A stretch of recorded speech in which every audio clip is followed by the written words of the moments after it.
captains for this game will be Chase Hancock and Ryan B. on defense, Ryan Yurchek and Tony Pittman on offense. As you know, anytime we play that game closest to the anniversary of the crash, we always put things on our helmets. With this year's a little bit different with the 75 and also the emblem that represents the Young Thunder and Herd, and our players understand that when you put that on your helmet that you prepare a little harder and you find a way to go win that game because of the importance it means to not only our program and our fan base but our school. So our kids understand that. They understand they got to have a great week of preparation against Middle Tennessee, which is an excellent football team. Lost their quarterback. As you know, I talked to Stockstill yesterday. He's a good friend of mine, and you hate to see anybody have to go through that, and that's his son too. So he's just a tremendous kid, tough kid that I'm sure they're going to miss. But they'll line up the other guy. They don't change a lot, to be honest. Now they could because they've got a week of preparation now, but they were basically the same with the other quarterback. But they've got James, the receiver. They got a talented offensive line that's back. They got a tailback that's #1 rusher in our conference, and they got a defense that runs the football. So there'll be a challenge for us that we got to be ready to go play. You mentioned, I think his name's Urzua that's coming in as the quarterback that would play Stockstill. Does the approach change it in the very least? Well, like you say, Grant, when he hadn't played a lot, played a little bit prior to that. Played I think their first game he played a little bit, but came in and played the majority of that game. Now they didn't change a lot that particular game because I'm sure the game plan was in place, and they thought that Stock would play the whole game, and didn't happen. So I'm sure there'll be some adjustments and some tweaks. The thing about Middle Tennessee is there's a lot of good players around him. That tailback's tremendous. He was a transfer from Mississippi, Ole Miss at set last year. And now they started a freshman last year. Is not even playing right now. And this kid's a good player. And they got James, a receiver. It's a good player. Got transferred from Georgia Tech, playing wideout. That's a good player. So he's surrounded by good players. That I'm sure the message to those guys are you need to step it up because we got a new guy in here and help him out. And I'm sure they'll work to do that. You know that Mathers has been really successful, and part of that's been the Stockstill. The ability of Stockstill to get the ball to James and other guys, but do you expect more carries for Mathers coming in? Wouldn't surprise me. I mean, it wouldn't surprise me at all. And not only that, but I think he's your second lead receiver. If you look at the number of catches he has, he's also tremendous with the ball in his hands as a pass catcher. So I'm sure they'll do a lot to get the ball to their playmakers, and he's sure one of them. Obviously, with a new quarterback, I know you'd like to stop the run, though, first and foremost, and make them throw. Well, I think anytime you go into any game, that's what you like to do, Woody. We're going to work hard this week on getting that done, but there's no question. And number one, especially if you got tailback like theirs, his average, I think, are almost 7 yards a carry. So you go into every game trying to accomplish that, and then this game will be no different. And you're just coming off a game where you gave up a 200-yard rusher. I mean, Yeah. what can you Well, do? you got to get better. I mean, we got to tackle better. I mean, you look at that game, and you got to do a better job of tackling better, and you got to do a job of when you got the opportunity getting them on the ground. We had opportunities at times to get those backs on the ground and didn't get it done. So we got to play better. We got to tackle better. Coach, with the slow start you had, with the significance of this weekend, might that be some extra motivation? Well, I mean, you like you say, you go into every game, and that should be enough. But there's extra, without question, Keith. I mean, you do a great job with our players every year.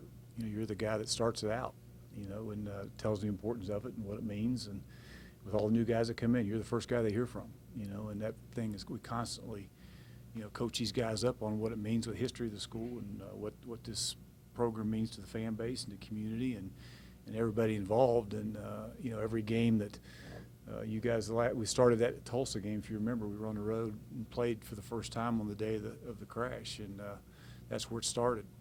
That's going on 4 years now. It's hard to believe it's been that long, but we've played our best football that particular game for whatever reason. And, well, I know what the reason, but we have, and that needs to continue this week. I know that you all are going through a tough season and been a multitude of things, but does this give perspective on what tough really is and sort of lighten the guys up and be like, hey, this is a new perspective. We're not going through toughness right now. They did. I mean, anytime, like I say, anytime you go through adversity like you are, and it's hard. There's no question. I mean, everybody hate it. I mean, I hate it. The players hate it. Everybody does. You don't like going through it, but you gotta, you can't. You gotta just move forward. I mean, that's what you gotta do. You gotta go out and go to work every day, and you gotta work as a player, as a coach, to get better and continue to develop players, and they continue to work to get better as players, and just keep moving forward. So, you know, we are where we are, and, you know, there's no doubt that to answer your question, they understand the importance of this game, the significance of it, and, you know, whatever it takes to go get ready to go play, we got to find a way to get it done. Doc, as a staff, are you guys looking for guys that want to step up in Yeah. practice this week and want to be out there on the field Saturday and want to show you that kind of effort all week? And, you know, regardless of who started before, it's real more of a, hey, let's see who wants to play. Well, we're constantly looking for guys to step up and, you know, and make plays and go play and play. You know, there's a lot of guys that, you know, we've got some guys banged up right now. We kind of got what we got at this point, you know, and now we would love to have a lot more. You know, we got some guys that aren't out there today, and hopefully towards the end of the week we can get some guys back. But there's no doubt that, and to be honest with you, this football team, I mean, we're not even close to, I mean, you know, we all understand where we are.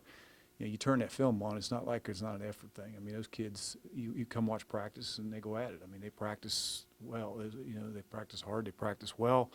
And same way you turn that film on in the game and they're playing hard. Now, we're not playing smart at times, and we got to do a better job with technique and fundamentals and do some things. But, you know, we just have to work to get better.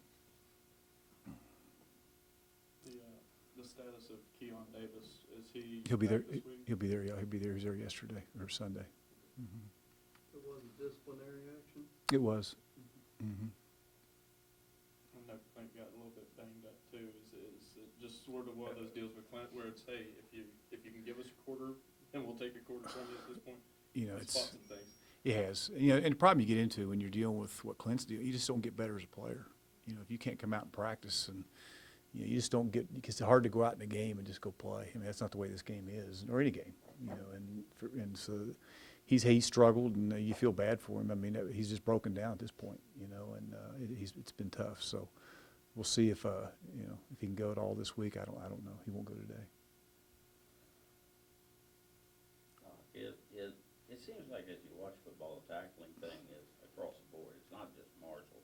You know, and I know people are hitting less than they ever have in the past, but is it a mindset too of trying, you know, it seems like sometimes players are being coached to strip the ball away, but first man there's got to make a tackle and you can't really worry about the ball so much. Well, I think offenses, Woody, are doing a much better job overall of getting kids in space. And I think what's happening in today's college football is you're getting a lot of one-on-one tackles in open space, and that's what the game has come to for most teams. You know, where you get the tailbacks, you get the receivers, and those guys out in space, and you're forcing linebackers and safeties and nickels and everybody to make one-on-one tackles in space. And you know, sometimes you get out-athleted, and that's why it's so critical that you've got a number of corners that can go play nickel and get yourself to where linebackers that can run and make plays in space, because it's become a space game for most people. Pittman being a captain for a second straight week, what did you like about his performance last week? Well, I just like his toughness and his energy, and you know, what he brings to the table. Coach, the way Garrett played at the end of the game, would you anticipate seeing him a little bit? Could, yeah, see how it goes. Yeah, could. That had to be kind of a bright surprise at the end, wasn't it? Well, I mean, yeah. I mean, any time you see somebody go in there and make some plays, it was good. So we'll see how it goes this week and see where it goes. You know, about the passing game in general, you looked like you checked down a lot and got some short, you know, very short gains. And was it a problem with the receivers not getting open, or a little pressure, or a little bit of both? All the above. And you know, we got to do a better job making some decisions, and we got to get better overall, and you know, overall offensively, because we didn't do anything very well, to be honest. Other than the one drive we had early on, there wasn't a lot of positives. Okay, thanks, guys.